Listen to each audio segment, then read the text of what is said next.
Overeating and deadlines forgotten, making excuses why your business does rotten, because nobody else cares about how small your bank account's gotten, and taking more time off will only make more problems. The Holiplagues will kill us all if we take off the Wednesday before the Wednesday before Thanksgiving.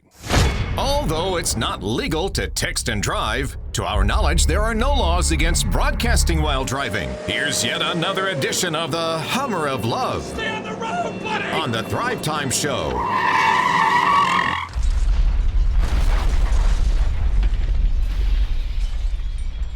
I'm recording today's show on the Wednesday before Thanksgiving 2017. So right now it's the Wednesday before the Wednesday before Thanksgiving. So, Thanksgiving falls on a Thursday, and the day before the Thanksgiving Thursday is always a Wednesday. I'm talking about the Wednesday before Thanksgiving to talk about something I call the Holiplagues.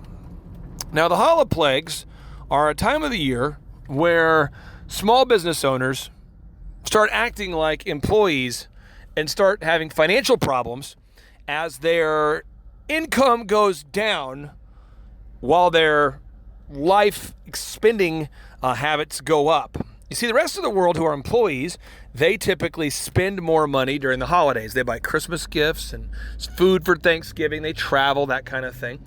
However, they have jobs. They work at a business, right? And so they're not impacted too much by the fact that they're spending more during the holidays than other times of the year, because they're actually spending more, but they're making the same income. Maybe they're on a salary or they have a consistency of an income at a job. But for self-employed people, I have noticed over the last 12, almost 13 years coaching, that most self-employed people take off the Wednesday before the Wednesday of Thanksgiving. They start taking off then, and they really don't get it back together until the Monday after Thanksgiving. So they miss an entire 2.5 week period of time. And then they also do the same thing on the week of Christmas. So the week of Christmas, they take the Monday off of the week of Christmas, the Tuesday off. They take the eve of Christmas off. They take the eve of Christmas Eve off. They take Christmas Day off. They take the day after Christmas Day off. They take that weekend off too. They take New Year's Eve off. They take New Year's Day off. And what happens is when you are self-employed, therefore you are reliant upon yourself for an income, and you work less than any other time of the year, you generally make less. So if you have a heat and air company and you service less customers during the holiday season and you spend more money, you're spending more and earning less, which the profundity of this has never ceased to amaze me. So today I just thought I would keep a log, because it's the Wednesday before the Wednesday of Thanksgiving. I just kept a log of what happened today so that you as a listener could see the kind of the microcosm of what happened. So my first meeting of the day on the Wednesday before the Wednesday of Thanksgiving was at 6 a.m. with my coaches. That's when my first meeting was, 6 a.m. with the coaches. Now, my next meeting is at 7, and I'm not going to mention the name of the client, but again, the next client was at 7 in the morning on the Wednesday before Thanksgiving. They made their appointment. Oh, yes, they did. Now, the next client was at 8, and they made their appointment too. They showed up. They showed up for their coaching call. So my 7 and 8 showed up. Boom. Now, my 9 a.m., my 10 a.m., my 11 a.m., they all couldn't make it due to the fact that they're getting ready for the holidays the Wednesday before Thanksgiving. Now, my noon, they showed up. My noon showed up. My 1 did not show up. My 2 did not show up. My 3 did show up. My 4 showed up, and my 5 showed up. Now, if you look at the clients that didn't show up for their meetings on the week before the week of Thanksgiving, if you think about it, the clients of the clients that didn't show up on the Wednesday before Thanksgiving. Do you think the clients that missed the Wednesday before the Wednesday of Thanksgiving, do you think that those people make more money on average or less money on average than the people that showed up? What do you think? I'll give you a hint. The people that missed their meetings on the Wednesday before Thanksgiving, those people always struggle.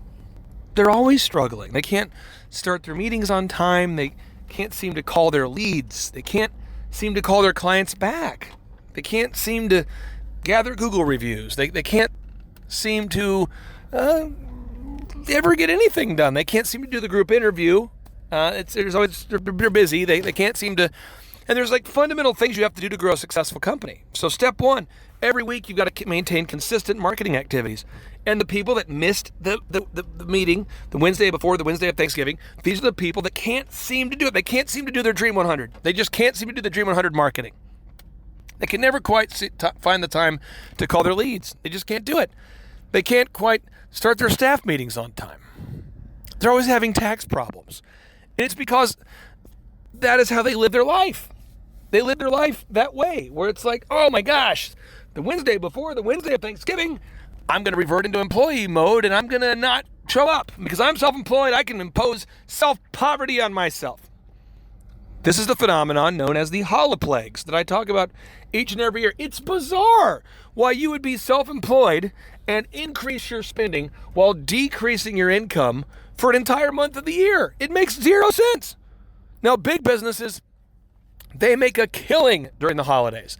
They sell more stuff than ever during the holidays. They're super profitable. The average business does more business during the holidays. They make more money during Thanksgiving and Christmas. They make more money during the holidays. Why? Because they know that the average person is out there buying things. They're taking time off of work and buying.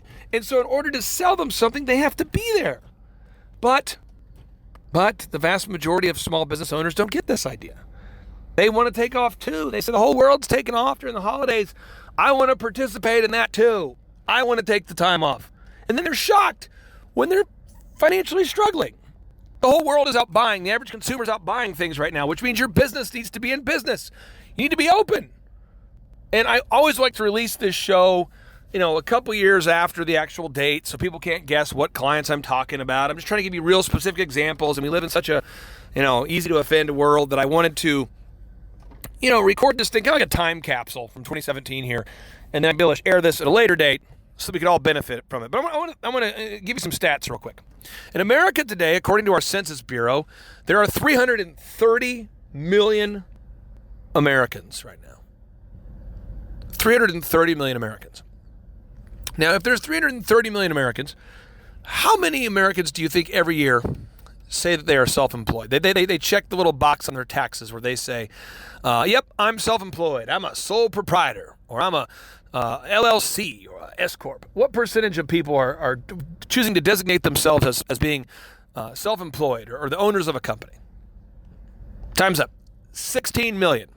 So in a population of 330 million people, 16 million are self-employed. So it's if it was 10%, there'd be 33 million self-employed people, but it's not. So it's like 5% of our population to begin with will ever become self-employed. Like 5% of our population will ever become self-employed. So, okay. But then what percentage of businesses fail within 10 years? They just shut down the doors. They shut the doors. They can't possibly make it. It's too hard. It's too challenging.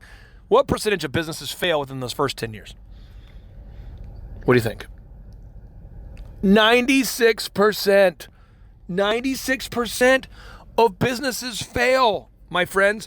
And that means that you have a 0.0019% chance of being a successful self-employed person for a decade. It's 0.2%. That means in a city of the size of Tulsa, where we have 400,000-ish people, there's only 700 some odd successful business owners who've been around for a decade. It's just so rare. So I encourage you, do not let the Holiplagues kill your business. Don't let it happen. I encourage you to go ahead and take off for Thanksgiving. Take off for Christmas Day. But you don't need to take off the day before Thanksgiving. You don't have to do it. You don't have to. Most people will do it. That's why most people are not successful. We're all going to sit down on Thanksgiving and watch professional athletes who are playing on Thanksgiving Day. Why? Because they're successful and they committed to being there on Thanksgiving Day. We're going to watch the NBA play a Christmas game and the athletes will be there. Why? Because they've committed to it. Act like a pro athlete. Act like the best of the best. Commit to being the best of the best. And the number one thing you can do to be the best is to be consistent about over-delivering. Don't take off. You don't have to take off the Wednesday of Thanksgiving. You don't have to. And you don't have to take off the Friday after Thanksgiving either. You don't have to. We have a Saturday and a Sunday every week. You don't have to take off Thanksgiving Thursday and Friday and Saturday and Sunday. If you want to take off Thanksgiving, that's fine. I get it. But you don't need to put yourself in a tough spot financially to just sit there on Friday knowing about all the sales you're missing out on. People are still going to need heat and air calls. People are still going to need plumbing. People are still going to need haircuts. Don't impose the Holiplagues on your business. It's a spreading, insidious, wealth-destroying disease, and nobody gets it. Nobody gets it because just 0.0019% of the population is successful as a business owner. So you can't go ask the average person what they think about this because they're wrong about business. They might be right about other things in life, but as it relates to business, consistency is king. Think about Quick Trip, the gas stations. Those homies are open. The billion-dollar company, Quick Trip, is open on Thanksgiving. They're open on Christmas. Think about Target. Think about Walmart. These places don't take the whole week off. That's why they're big businesses. Think about Walmart, Target, think about Microsoft, think about Google. These people don't take off for the entirety of a month. Unless you want to stay small with small dreams and small goals and small wallets, don't act like a small business owner. Get out there and get serious about being consistent. My name is Clay Clark, and I'm avoiding you to avoid the Holiplagues. Avoid the Holiplagues. It's a contagious thing now. So everybody around you, the vast majority of people around you, these people have been infected with the Holiplagues. They've been infected. They have a dangerous disease or a dis-ease. There's no ease in their house. It's called poverty. And poverty loves company. The average person has no money, and poverty loves company. They have no money, and they want you to, also be poor with them, whether consciously or subconsciously, and therefore they'll give you advice like, Daryl, how come you're not taking off the Wednesday before Thanksgiving? Daryl, how come you're not coming home early on the Wednesday before Thanksgiving? Daryl, why do you have to work on the Friday after Thanksgiving? Because I have a commitment to my customers and to my own success. I've committed to it. That's why. I encourage you, my friend, do not let the Holiplagues destroy your family's financial success. This should be the time of abundance, a time of winning, a time where you can get things done. Do not let the Holiplagues kill your business. And now, without any further ado, 3, 2, 1, boom!